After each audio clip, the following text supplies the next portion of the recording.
चलिए, नमस्ते to all of you. स्वागत है आज के क्लास में।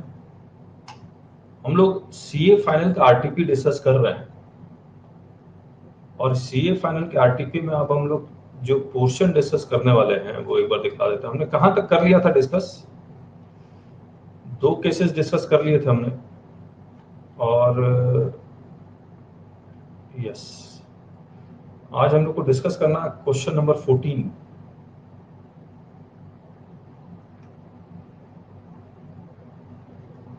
और ये क्वेश्चन नंबर 14 रूल 43 के बेसिस पे है।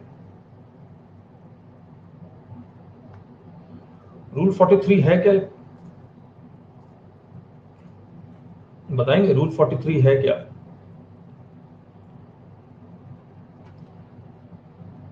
जो कैपिटल गुड्स है,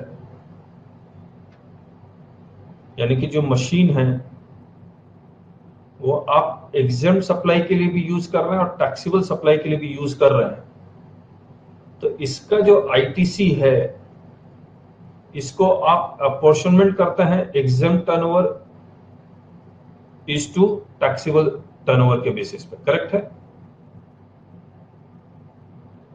एग्जेम्प्ट टर्नओवर का यानी कि एग्जेम्प्ट सप्लाई का स्पेशल डेफिनेशन है जिसमें आउटवर्ड आरसीएम का सप्लाई भी इंक्लूडेड होता है, 1% ऑफ सिक्योरिटीज भी इंक्लूडेड होता है और stamp duty value of land and building भी इंक्लूडेड होता है अगर वो बिकता है तो।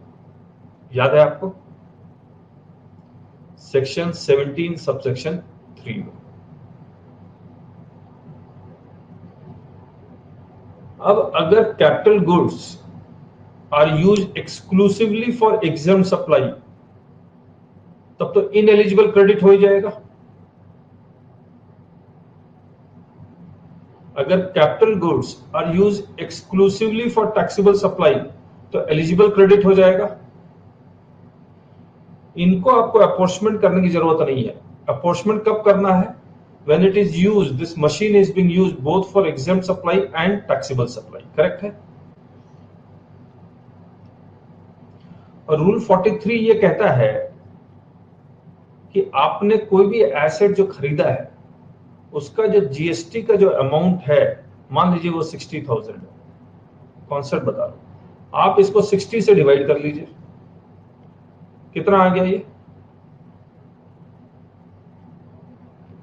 1000 आ गया। मान लीजिए ये 1 जुलाई को खरीदा, तो जुलाई से लेकर अगले 5 साल तक ये 1000 आता रहेगा। यस और नो?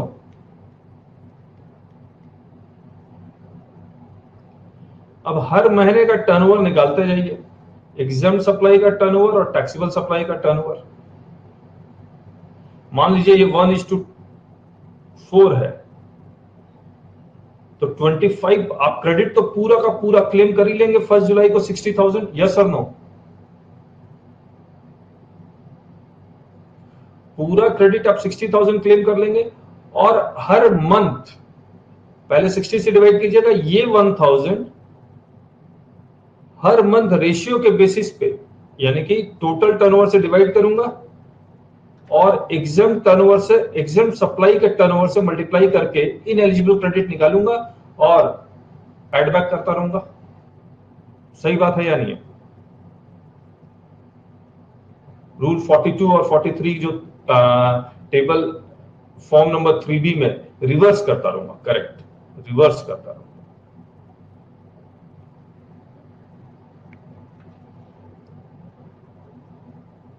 अच्छा, एक बात बताइए आप,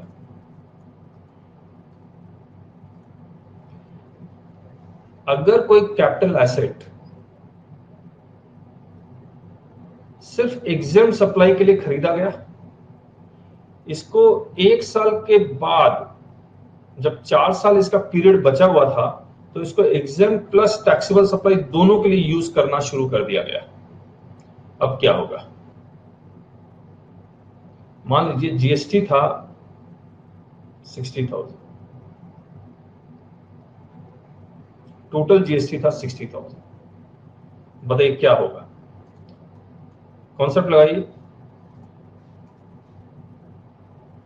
आपने कोई कैपिटल एसेट खरीदा था, या कैपिटल गुड्स खरीदा था सिर्फ एग्जाम्प्ट सप्लाई के लिए शुरुआत में, और 1 साल तक ये कैपिटल गुड्स सिर्फ एग्जाम्प्ट सप्लाई के लिए यूज हुआ, बाद में ये कैपिटल गुड्स एग्जाम्प्ट और टैक्सेबल सप्लाई दोनों के लिए यूज होना शुरू हो गया, क्या होगा? जब आपने खरीदा था तो क्या आपने इसका क्रेडिट क्लेम किया था? यस और नो?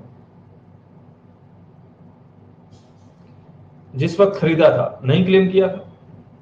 अब जब जैसे ही एग्जाम्प्ट और टैक्सेबल सप्लाई के लिए यूज होना शुरू हो जाएगा तो क्या आप पूरे 60,000 का क्रेडिट क्लेम करेंगे या कम का करेंगे?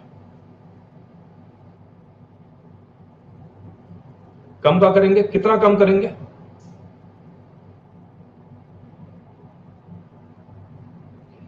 या तो 60,000 को 60 से डिवाइड कर दीजिए और 12 से मल्टीप्लाई कर दीजिए 1 ईयर यूजेस का, या 5% पर क्वार्टर, बात तो एक ही है।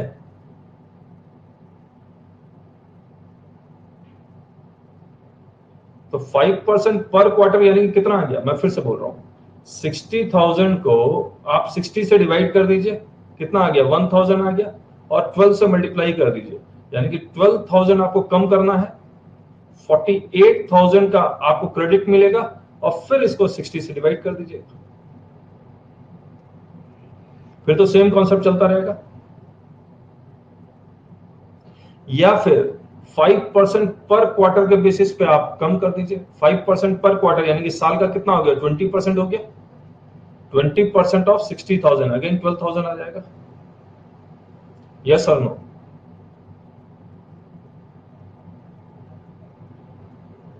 अब आप देखिए, ये जो था, ये यही कॉन्सेप्ट था, ये प्री अमेंडमेंट था।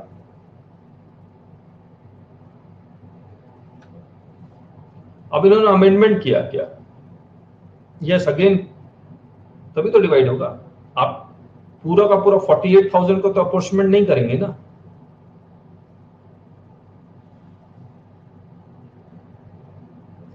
ये प्री अमेंडमेंट था। अब अमेंडमेंट के बाद मार्च 20 में अमेंडमेंट हुआ। अमेंडमेंट में क्या कहा? बोला कि ये 12,000 आप यहां 60,000 से माइनस नहीं करेंगे।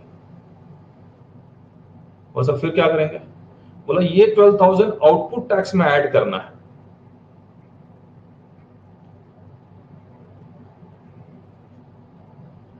ये पूरा 12,000 कहां ऐड करना है? आउटपुट टैक्स में।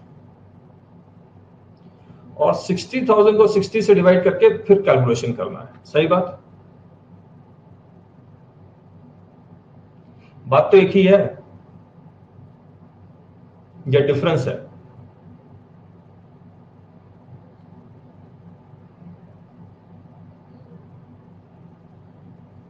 एक ही नहीं है,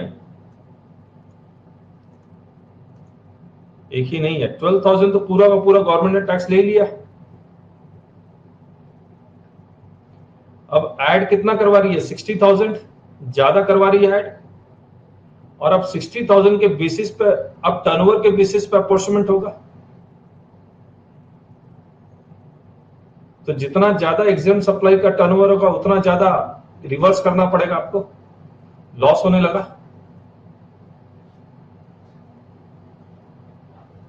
अब ये अमेंडमेंट पढ़ते हैं हम आपके साथ। रूल 43 सब रूल 1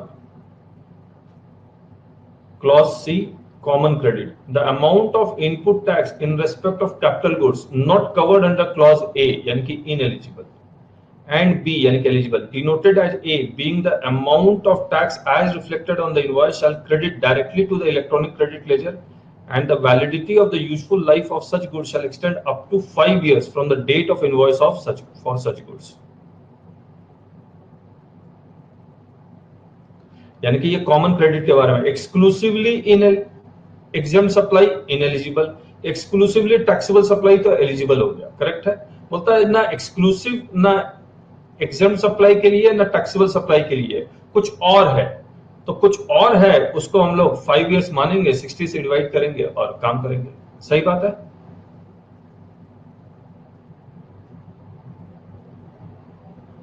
अब यहां ये provided that where any capital goods earlier covered under clause A, यानी कि पहले एग्जाम्प्ट सप्लाई के लिए यूज हो रहा था, is subsequently covered under this clause, यानी कि अब कॉमन यूज होने लगा, input tax in respect of such capital goods denoted as A shall be credited to the electronic credit ledger subject to the condition that the ineligible credit attributable to the period during which such capital goods were covered by clause A, जो हमने इस example में लिया था कि ये जो covered है ये इनएलिजिबल क्रेडिट, इसको हम लोग डिनोट करेंगे TIE, इनएलिजिबल, इसका फुल फॉर्म क्या है पता नहीं, shall be calculated at the rate of 5 percentage points for every quarter or part thereof and added to the output tax liability of the tax period in which such credit is claimed. Output tax में आपको add करना है।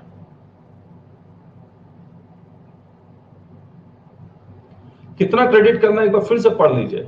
Provided that where any capital goods covered under A is subsequently covered under this clause, input tax in respect of such capital goods denoted as A, जितना भी input tax credit था reverse नहीं होगा।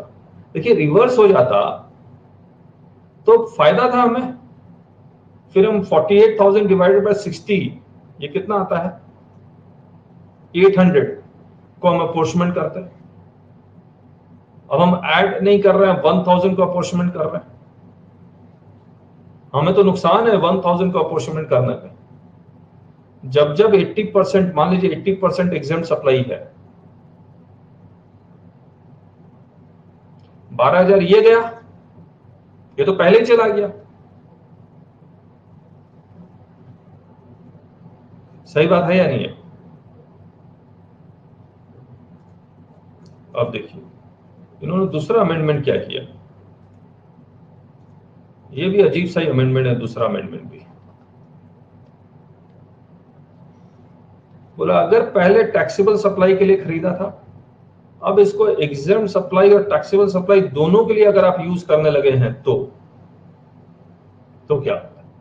मान लीजिए GST है again 60,000,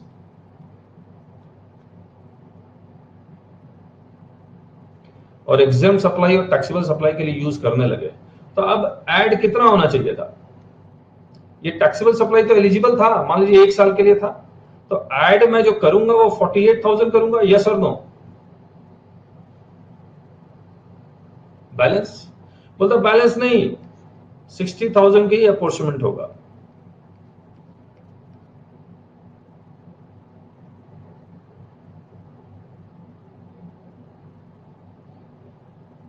again loss, correct, again loss. अब आप सोच के देखिए, ये जो टैक्सेबल, जब आपने कोई मशीन खरीदी थी ओरिजिनली तो टैक्सेबल सप्लाई के लिए खरीदी थी, तो आपने इसका पूरा क्रेडिट क्लेम कर लिया होगा या नहीं कर लिया होगा? अब दोबारा क्रेडिट क्लेम करने की जरूरत नहीं है, डायरेक्ट 60 से डिवाइड कीजिए और ऐड कीजिए और अपॉर्चमेंट कीजिए। ये मैं आपको दिखलाता हूं।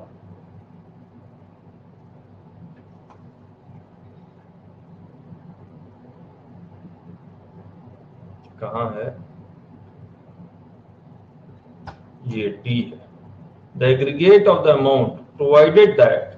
अच्छा ये अमेंडमेंट कब आया ये बताना पड़ेगा आपको। ये जो क्लॉज सी वाला ये ब्रैकेट और यहां ब्रैकेट क्लोज हुआ 15, ये पुराना है। देखिए हम लोग लेस करके ऐड कर रहे थे, है ना? 23 मार्च 2020 को आया था ये। D, provided that where any capital goods earlier covered under clause B, यानी कि पहले एलिजिबल था, are subsequently covered under clause C, यानी कि अब कॉमन क्रेडिट में है, the input tax credit claimed in respect of such capital goods shall be added to arrive at the aggregate value of TC। यानी कि again less नहीं कर रहा है। अगर आप इसका देखेंगे 16 में तो पहले लेस होके ऐड होता था, ये देखिए 5 परसेंटेज पॉइंट। अब लेस उसका चक्कर नहीं है, पूरा ऐड होगा, यानी कि 1000 अपॉर्चमेंट होगा, यहां भी 1000 अपॉर्चमेंट होगा, और बस यहां एक यही है कि 12,000 पहले ही आउटपुट टैक्स में ऐड होगा, यहां तो ऐड करने की जरूरत ही नहीं है। क्लियर है पॉइंट? अमेंडमेंट समझ में आ गया आपको? अब इसी अमेंडमेंट के बेसिस पे इन्होंने ये क्वेश्चन 14 बनाया है।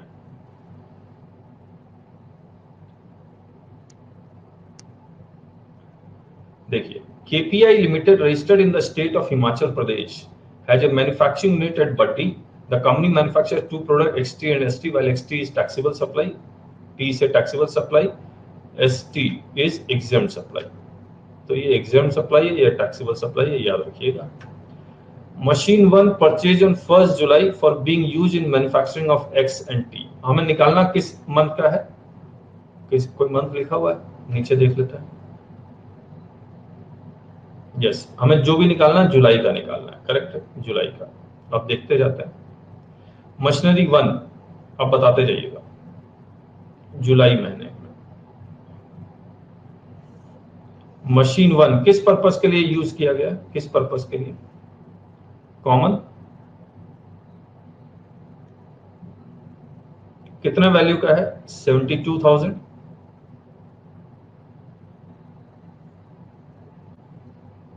करेक्ट है. ये 72,000 तो टीसी होता है. फिर मैं इसका टीएम निकालूंगा तो 72,000 डिवाइडेड बाय 60 एम से मंथ कितना होता है? ये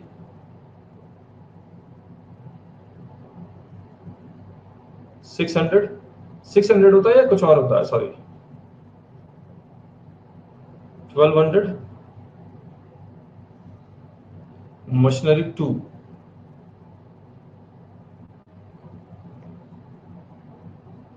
Machinery 2 purchased on 1st July for being exclusively used in manufacturing of product XT, that is taxable supply, 36,000.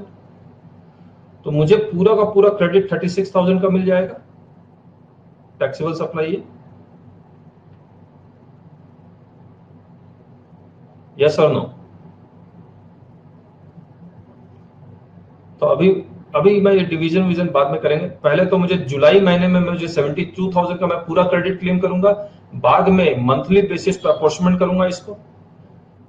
ये 36,000 का मुझे अपॉर्चमेंट करने की जरूरत नहीं है, पूरा का पूरा टैक्सेबल सप्लाई के लिए है. Machine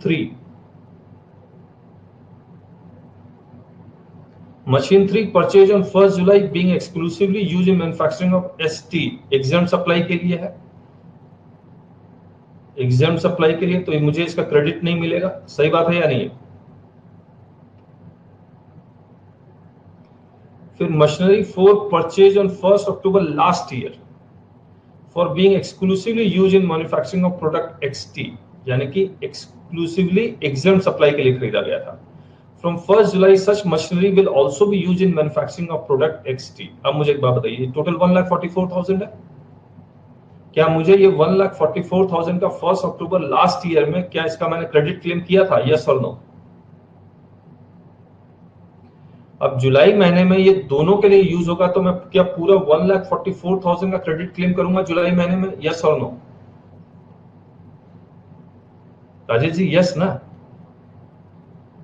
post amendment yes. Machinery 4 common है. अब मैं 1,44,000 दोनों का क्लेम करूंगा, लेकिन मुझे 1,44,000 कितना महीने यूज हुआ है? ये 1st October लास्ट ईयर से जुलाई, 1st जुलाई, तो अक्टूबर, नवंबर, दिसंबर, जनवरी, फरवरी, मार्च, अप्रैल, मई, जून, 9 महीने. 10 महीने आ रहे हैं. अक्टूबर, नवंबर, दिसंबर, जनवरी, फरवरी, मार्च, अप्रैल, मई, जून, 9 महीने आ रहे हैं ना?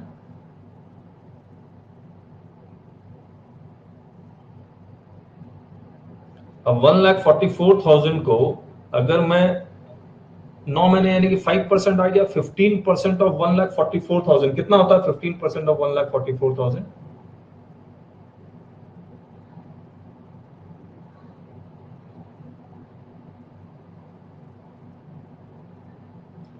21,600. ये मैं ऐड करूंगा आउटपुट टैक्स में, TIE बोलूंगा इसको. एक minute.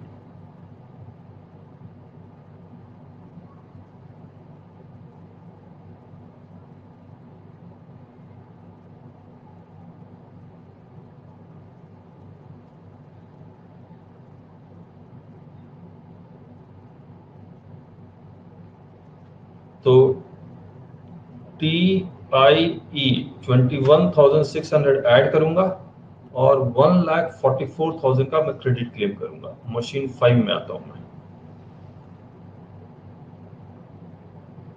Purchase on 1 January for being exclusively use in manufacturing of product XT, यानी कि टैक्सेबल सप्लाई के लिए from 1 July such machine will also be use in manufacturing of product ST।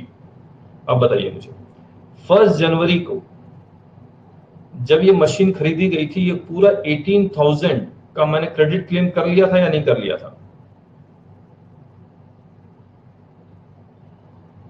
कर लिया था। अब ये कॉमन यूज हो रहा है, अब ये कॉमन यूज हो रहा है। क्या जुलाई महीने में मैं फिर से इसका क्रेडिट क्लेम करूंगा? यस और नो?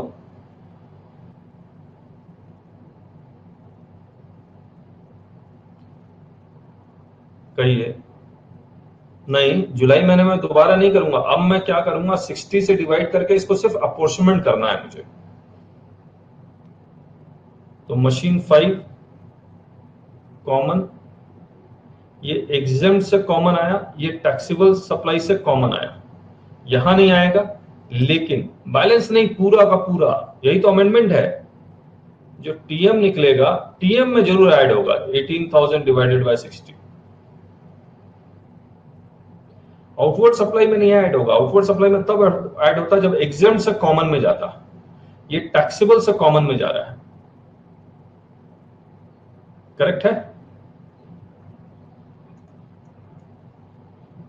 अब machine 6 purchased on 1st July 2 years ago for being used in manufacturing of XT and ST। ये 1,08,000 का मैं पिछले साल 2 साल पहले मैं ऑलरेडी क्रेडिट क्लेम कर चुका हूंगा। यस और नो? अरे बोलिए, क्योंकि ये कॉमन है। अब लेकिन ये टीएम में तो ऐड होगा, 5 साल अभी पूरे नहीं हुए हैं।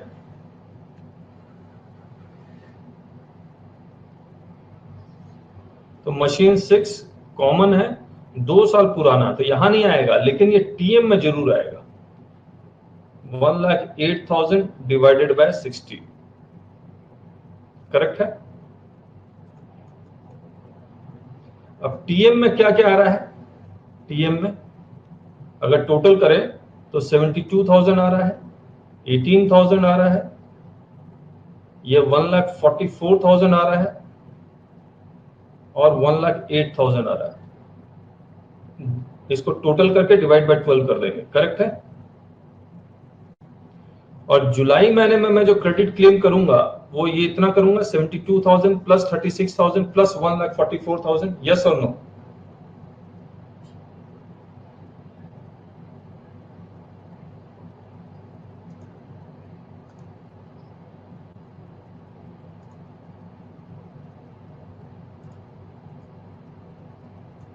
इसका अगर सॉल्यूशन देखते हैं हम लोग,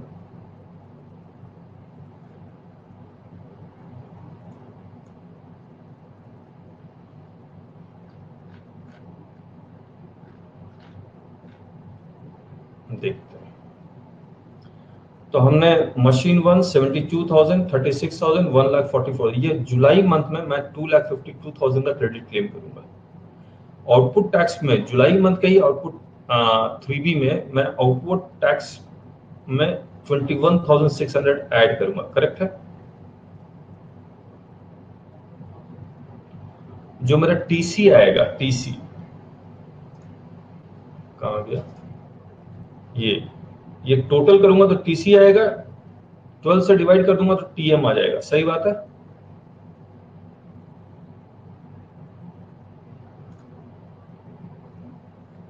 तो 72, 144, 108 और 18, यही हमारा है।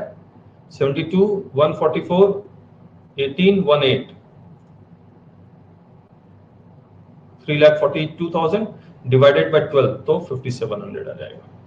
अब मुझे अपॉर्चमेंट किसको करना है? 5,700 को करना है। आई होप क्लियर है ये।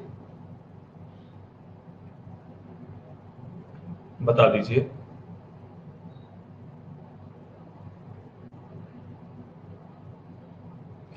तो ये एक अमेंडमेंट है, और ये अमेंडमेंट हमने जो लेटेस्ट बुक है उसमें हमने कर दिया है।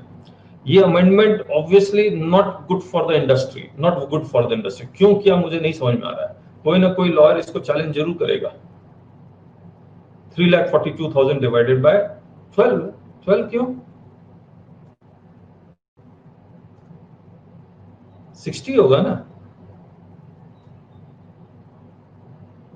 करिए करिए, 60 से डिवाइड करके इतना ही आएगा, 5700। इतना ही आ रहा है ना? हाँ इतना ही आ रहा है। चलिए 5700, करेक्ट करेक्ट। तो ये अमेंडमेंट हमने यहां कर भी दिया था। और ऐसा एक क्वेश्चन था, हमने एक चार्ट भी बनाया था, मैं आपको दिखलाता हूँ वो चार्ट, वो भी हमने नई बुक में करेक्ट कर दिया है। मतलब करेक्ट मतलब अमेंडमेंट के अकॉर्डिंग कर दिया। Not good for the industry, लेकिन एकेडमिक है, हमें इंडस्ट्री से क्या मतलब है। जो आपके पास है वो शायद देख लीजिएगा, ये हमने ये चार्ट में लिख दिया, ये हटाना होगा, आईटीसी से रिड्यूस नहीं करना है। और इससे रिलेटेड एक क्वेश्चन था एकदम लास्ट में, ऐसा ही क्वेश्चन, ये वाला आफ्टर अमेंडमेंट, ये हमने कर दिया।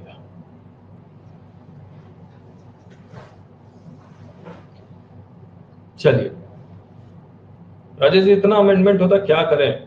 अभी 2-3 महीने से अमेंडमेंट नहीं हो रही है कोई खास, खाली डेट्स में अमेंडमेंट हो रही है। एक्सेल शीट में हमने ये कॉन्सेप्ट लगाया ही नहीं है राजेश जी, कि पहले एग्जाम था फिर टैक्सेबल में आ गया, टैक्सेबल था फिर एग्जाम में आ गया। हमने ये कॉन्सेप्ट एक्सेल शीट में है ही नहीं, तो इसीलिए एक्सेल शीट को ठीक करने की जरूरत नहीं है।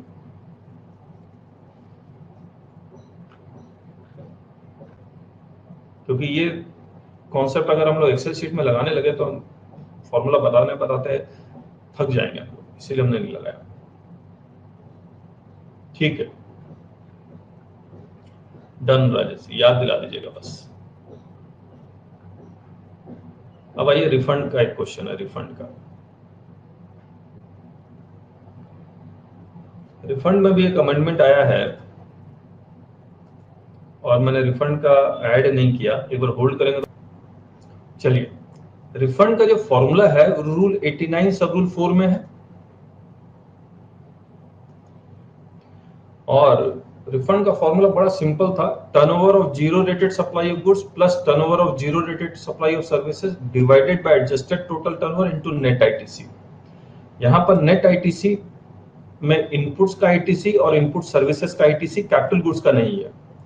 और ये रिफंड का फॉर्मूला कब लगता है? When I am exporting it या जीरो रेट सप्लाई कर रहा हूं under LUT, letter of undertaking, without payment of tax. Correct है?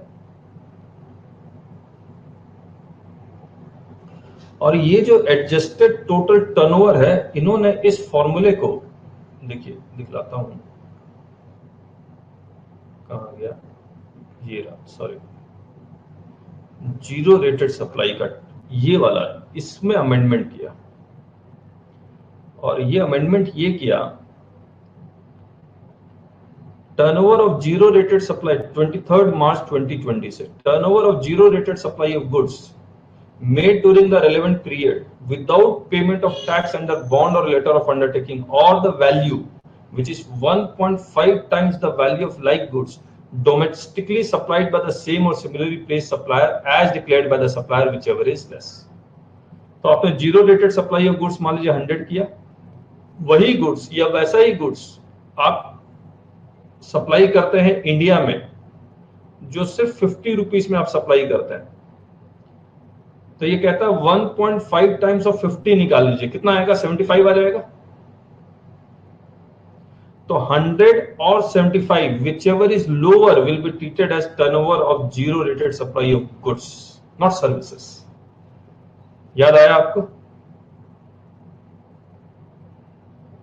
तो ऑब्वियसली हम लोग ये जो कर रहे हैं रिविजनरी की तरह है, तो एग्जैक्ट समझाना हम लोग तो उसको सिर्फ इस क्लास का ऑब्जेक्टिव है कि आपको एक बार याद दिला दें। बाकी तो हमने एक एक वर्ड को धीरे धीरे पढ़ पढ़ के समझा है, बाकी एग्जांपल्स थे। इसी अमेंडमेंट को ध्यान में रखते हुए they have made this question. और सीए इंस्टीट्यूट में खास बात यह है कि जैसे ही अमेंडमेंट आती है उसके तुरंत वो क्वेश्चन पूछ लेते हैं। कंपनी सेक्रेटरी थोड़ा लेट होता है। आइए पढ़ते हैं। Syntex private limited manufacture taxable goods Q and exempt goods S. Product S is sold in international markets without payment of tax under letter of undertaking. अब मुझे बताइए प्रोडक्ट S जो exempt गुड्स है उसको अगर आप एक्सपोर्ट करेंगे तो इस प्रोडक्ट S को बनाने के लिए जो आपने इनवर्ड सप्लाई किया है क्या उसका क्रेडिट मिलेगा या नहीं मिलेगा? पहली बात, यस और no. Product S exempt supply है लेकिन एक्सपोर्ट कर रहा है, क्रेडिट मिलेगा या नहीं मिलेगा? आईटीसी मिलेगा या नहीं मिलेगा? यस और नो।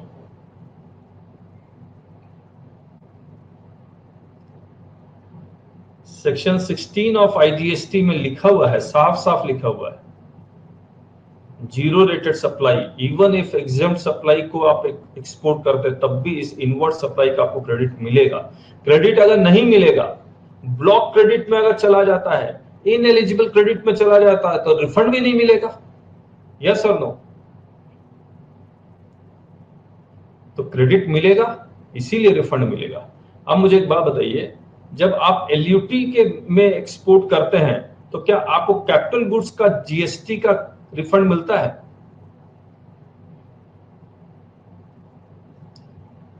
हाँ या ना? जल्दी बताइए, जल्दी जल्दी जल्दी। नहीं मिलता। अरे राजेश जी क्या हो गया?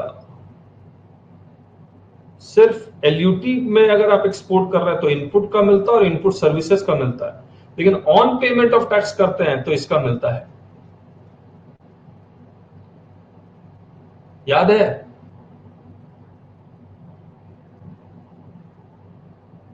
फिर हमने सेस भी बताया था, याद कीजिए सेस, इसका तो क्वेश्चन उन्होंने पूछा नहीं है।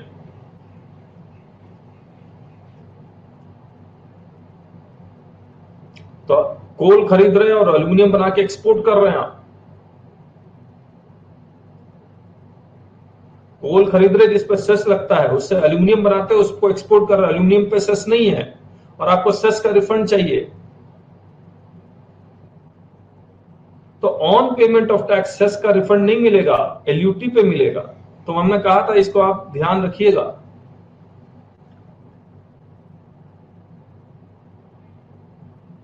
और ये सब हमने लिखा भी है किताब में, किताब में एक एक चीज हमने हाईलाइट करके लिखी है। अब आइए, the company provides the following information in relation to various supplies made by it during a tax period. Product S has been exported to UK, £12,000.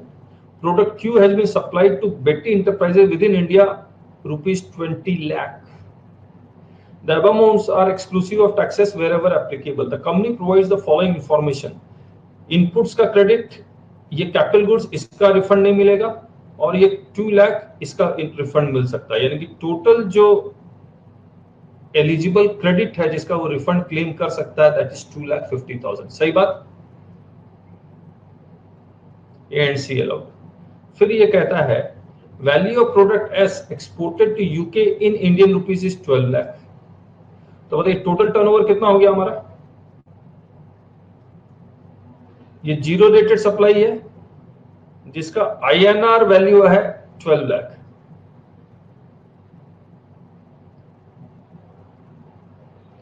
अब मुझे इसका डोमेस्टिक सप्लाई भी तो देखना होगा, फिर मुझे 1.5 टाइम्स और 12 lakh which ever is less लेना होगा। तो उन्होंने डोमेस्टिक सप्लाई लिखा है कि 10 लाख का है, तो इसका मैं 1.5 टाइम्स करूंगा तो 15 लाख आएगा। तो 12 लाख और 15 lakh which ever is less, तो 12 लाख आ जाएगा। करेक्ट है?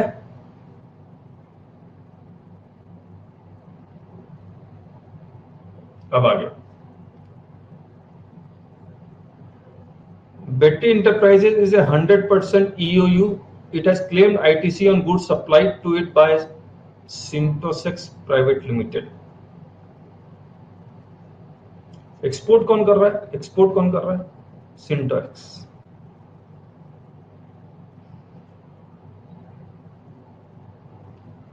Betty is a 100% export oriented. It has claimed the ITC on goods supplied to it by Syntax Private Limited. अच्छा, सिंटेक्स बेट्टी को सप्लाई कर रहा है और बेट्टी 100% EOU है। बताइए ये कौन सी सप्लाई है? अगर मैं 100% EOU को सप्लाई करता हूं तो ऐसी सप्लाई को हम कौन सी सप्लाई बोलते हैं? जल्दी बताइए।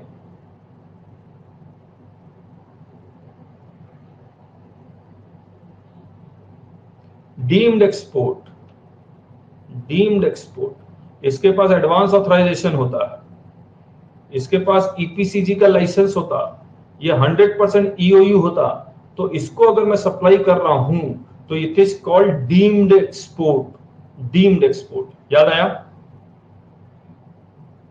अगर डीम्ड एक्सपोर्ट है तो एस रिफंड क्लेम करेगा या बेटी रिफंड क्लेम करेगा?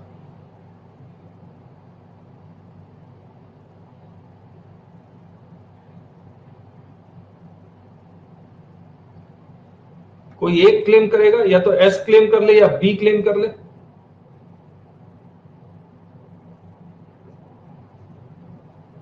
है ना? और अगर एस ने जीएसटी लगा के बी को बेचा है और बी से कलेक्ट करके गवर्नमेंट को जमा करवा दिया,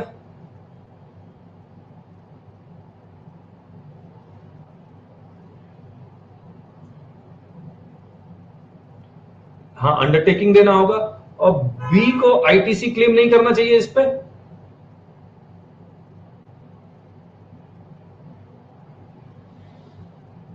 तो एस क्लेम कर लेगा, एस रिफंड क्लेम कर लेगा, लेकिन बी अगर आईटीसी क्लेम कर लेता है तो फिर रिफंड क्लेम बी करेगा। और इसमें देखिए क्या लिखा हुआ, इट हैज क्लेम, यानी कि Betty Enterprises claim ITC on goods supplied to it by Sinotex Private Limited. सही बात है।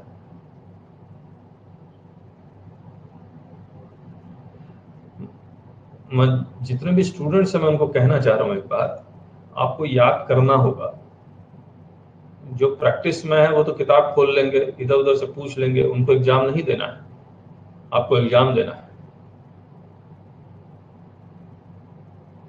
और जो प्रैक्टिस भी कर रहे हैं उनको भी याद आ जाना चाहिए।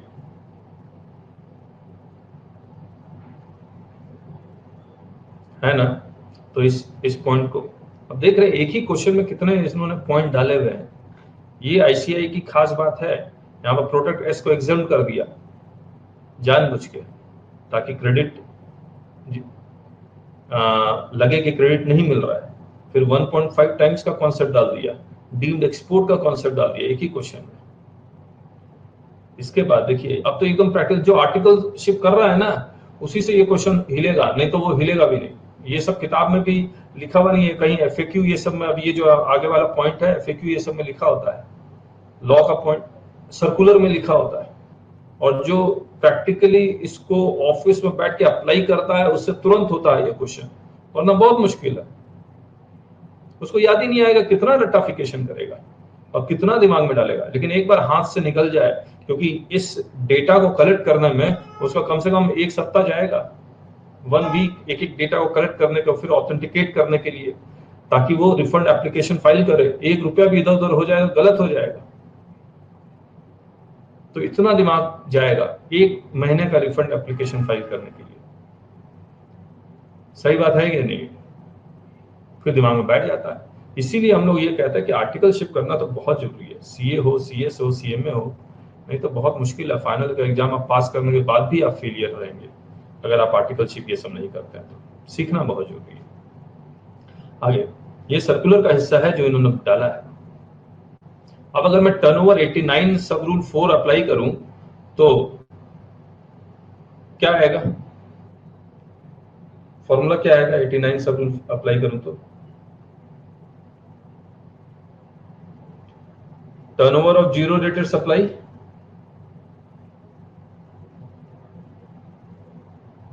Turnover of zero rated supply कितना है? और बता दीजिए। 12 लाख प्लस 20 लाख, ये टोटल टर्नओवर है।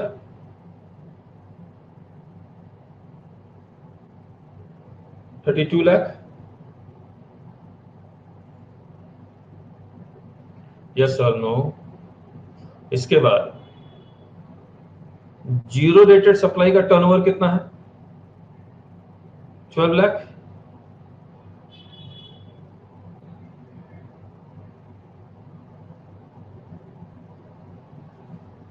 और नेट आईटीसी है 2.5 लाख। जरा कैलकुलेट करके बताएंगे हम लोग सही जा रहे हैं या नहीं जा रहे? 12 lakh divided by 32 lakh into 2.5 lakh, कितना आ रहा है ये?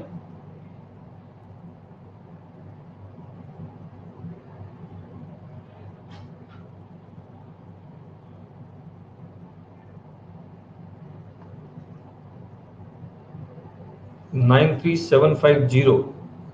हम लोग कुछ गड़बड़ तो नहीं कर रहे? अच्छा ये देखिए, ये 5 + 2 है। हम लोग, आप लोग भी तेज है, लेकिन ये 7 लाख है। आप कैलकुलेट कीजिए। मैं भी सोचूं कहाँ गड़बड़ कर रहा हूँ मैं। आप कैलकुलेट कीजिए कितना आएगा ये? 2,62,500 आ रहा है।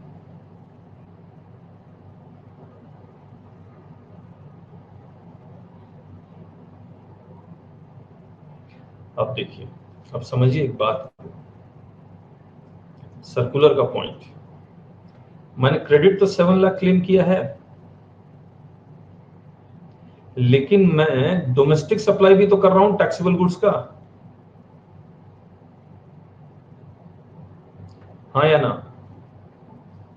ये मेरा आईटीसी है और मैं ये टैक्सेबल सप्लाई कर रहा हूं, तो क्या ये वाला आईटीसी इसके आउटपुट टैक्स के साथ एडजस्ट हो रहा होगा या नहीं हो रहा होगा?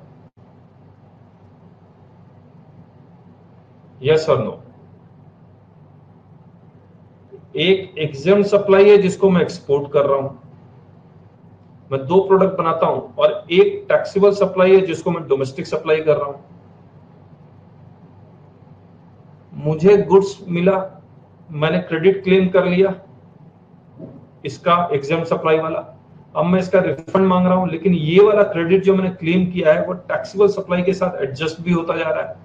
अब ये पूरा का पूरा एडजस्ट होकर नील आ गया, ये पूरा का पूरा एडजस्ट होकर नील आ गया, और यहां पर आप इसको कैलकुलेट कर रहे हैं 7 लाख को 262,500, क्या आपको रिफंड मिलेगा? यस और नो?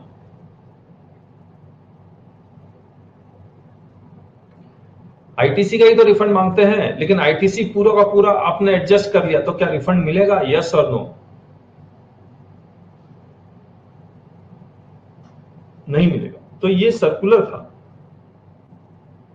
अब देखिए क्या कहता है, the balance in the electronic credit ledger of Sinotex Private Limited at the end of the tax period for which refund claim is been filed after 3B for the said period has been filed is 5,80,000। यानी कि 7 lakh claim किया था, बचा हुआ 5,80,000 है। आप refund कितना claim कर रहे हैं? 2,62,500। तो आपको इसका रिफंड मिल सकता है, लेकिन the balance in the electronic credit ledger at the time of filing of refund application is 3 lakh. तो 262,500 और 580 और 3 lakh, which ever is lower, उसका रिफंड मिलता है। तो आपको रिफंड 262,500 का। और जब आप रिफंड एप्लीकेशन फाइल करते हैं तो आपको ये सारा फिगर लिखना पड़ता है। सही बात?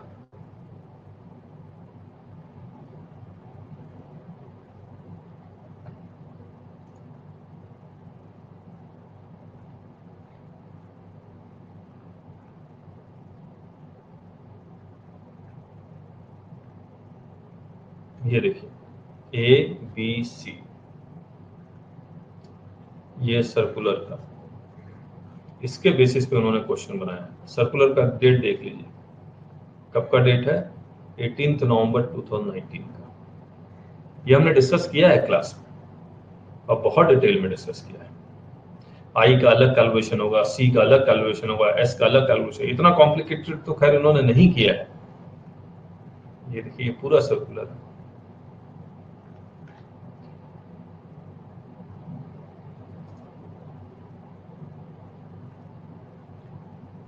और कंपनी सेक्रेटरी के स्टूडेंट्स घबराएं बिल्कुल नहीं, आपके एग्जाम में इतना मुश्किल क्वेश्चन आए इसका डाउट है मुझे, आसान आएगा।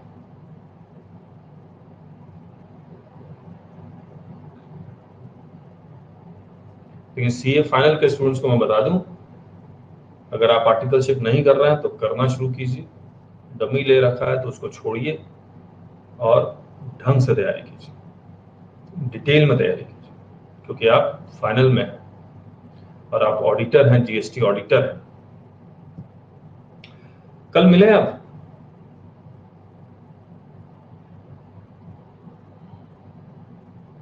आप लोगों को समझ में आ गया ना? सबसे बड़ी बात तो यही है कि आप लोगों को समझ में आया या नहीं आया।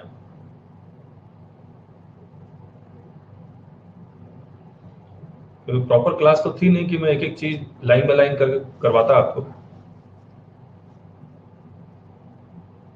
चलिए कल मिलते हैं, और कल इसके बाद आप देखिएगा कंपोजिशन के इतने बेहतरीन क्वेश्चन बनाए, मैं अवक रह गया, I was shocked. This is very good questions. और खास बात यह है कि ये क्वेश्चंस हमने क्लास में डिस्कस भी किए। जब हम लोग करेंगे तो हमने एक एक परम्यूटेशन, कॉम्बिनेशन, कंपोजिशन से नॉर्मल में, फिर गुड्स से सर्विसेज में, ये सारा हमने डिस्कस किया था आपके साथ। तो हम लोग करेंगे आपके साथ ये कंपोजिशन का क्वेश्चन। इससे अच्छा क्वेश्चन मैंने देखा नहीं है कंपोजिशन का, बहुत ही अच्छा क्वेश्चन। फिर ये वैल्यूएशन का क्वेश्चन है, डिस्काउंट वाला। बाकी ये किसका है? एडवांस रिफंड वाला क्वेश्चन है ये। कस्टम्स का क्वेश्चन है, वैल्यूएशन का। बस हो गया, कल हम लोग की लास्ट क्लास होगी। आरटीपी को डिस्कस करने में 3 घंटे लग गए। बताइए स्टूडेंट को अगर ये ऐसे ही क्वेश्चन आ जाए सीए फाइनल में तो 3 घंटे तो कहीं नहीं गए। चलिए कल मिलते हैं इसी टाइम पे।